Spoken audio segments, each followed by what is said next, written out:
hồ dưới anh em mình đi hôm nay có thấy không? Đó. Hồ đó đường có chưa cả không? Đi có cá trúc bằng này này. Đâu? Trời ơi bừng đó sao mà cũng khoe. Bên nhà kênh lặng tao kìa. Câu cá to bằng này luôn nè. Chắc đó là cá cành phi á. Cành phi ở nho thôi, dòng cành dân tộc mình á. Ủa to má.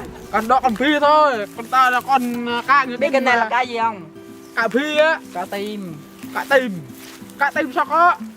Có chứ, mày biết cá tim là cái gì không? Cá tim đây nè. À, chỗ đấy à. Đúng. Ê, tao ngu thiệt chứ. Nãy giờ không biết gì hết.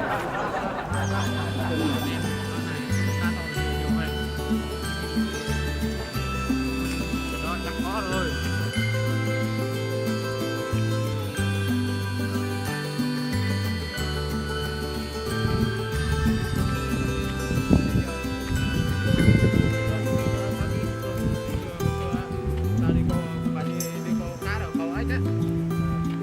Ếch mà cũng câu được à? Rồi đó, đồ thích Đây chứ câu ngực giác á. Nó phải dắt. chơi. Tao mặc dép là sao mày cũng mặc dép leo luôn này. Giống nhau mà. Hai anh em song sinh mà song giống thêm dép thôi á. Đủ có bom này. Em ha. Đúng bao nhiêu nhỉ? Rụng tao nghe. Mua bao nhiêu? Bom mình cũng ngu nổi đâu. Mặc lắm.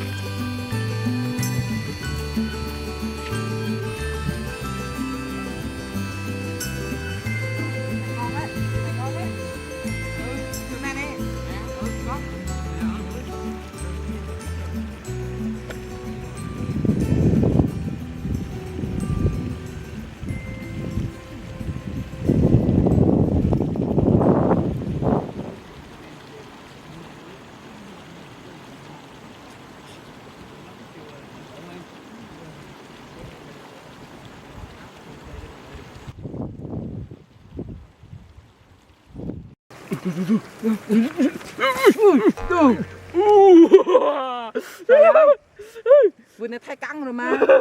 Đừng giờ mình nhìn quá đừng mắc cỡ đừng trừ mặt bần mà.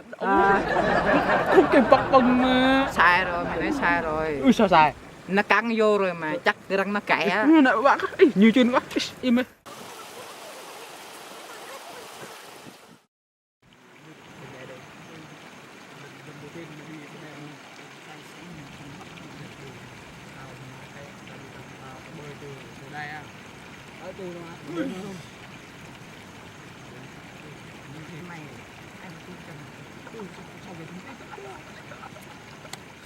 Nãy giờ rồi sao chơi chung con nào hết giải ngu vậy?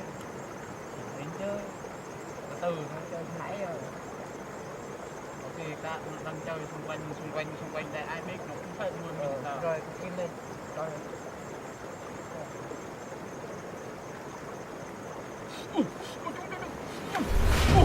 Cá nó nhảy xuống rồi. Cá nhảy xuống rồi. Hả? Cá tôi nhà số đâu?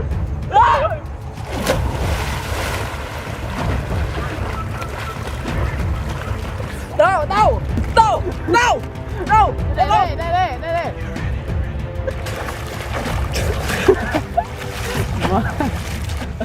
Mày bị điên à?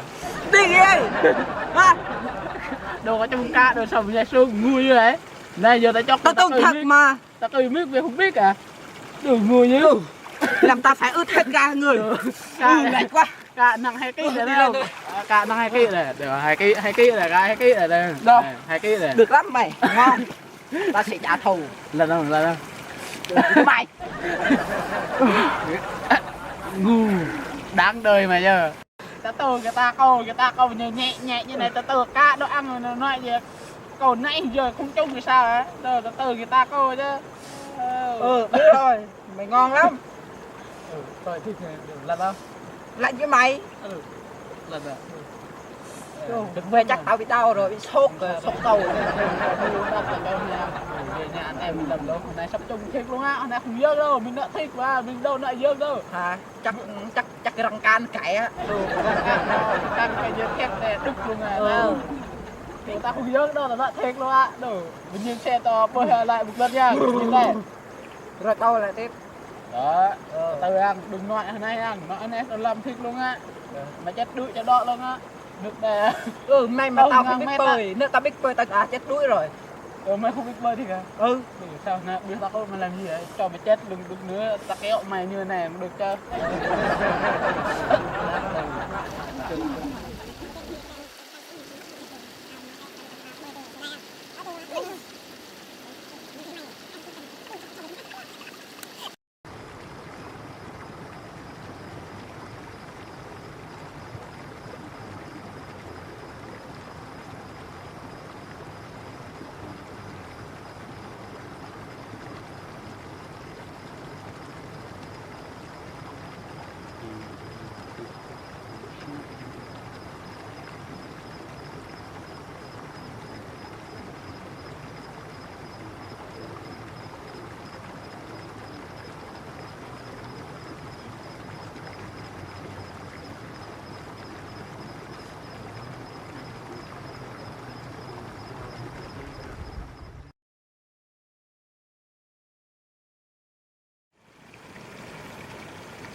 Đi, tao muốn đi đảo á.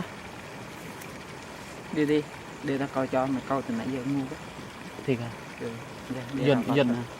Ra, để tao coi cho. Câu từ từ ha. Ừ. Cái cá cho đây Đi, to lắm đi, á. đi đai đi.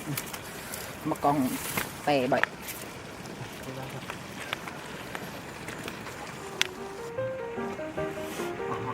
Mày được lắm. Đi xa xa đi.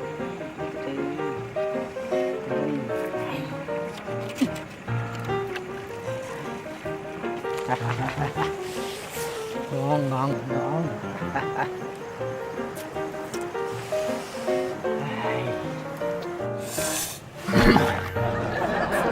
Đâu rồi? Đây. Ngon.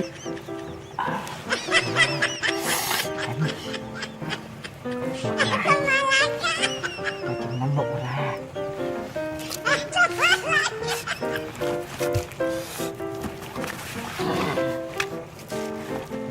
Đây, ngon. Này.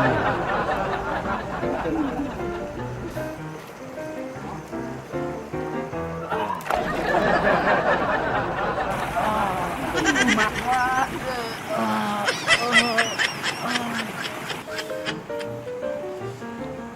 Nó chưa tới sao lâu vậy ta?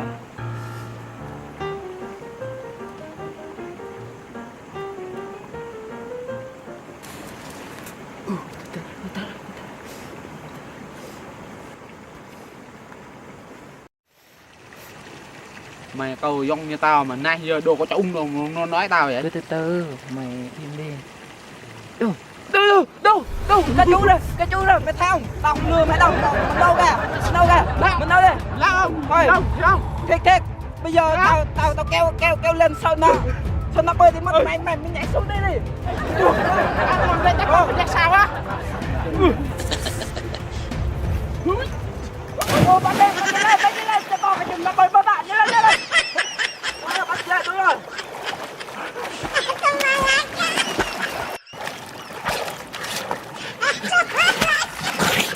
Nhanh lên. Mày bắt được chưa? Bắt được chưa? Bắt được rồi. Cái gì sao mà vươn thế? Chắc cả đuôi á. Cả đuôi á? Mày xem đi.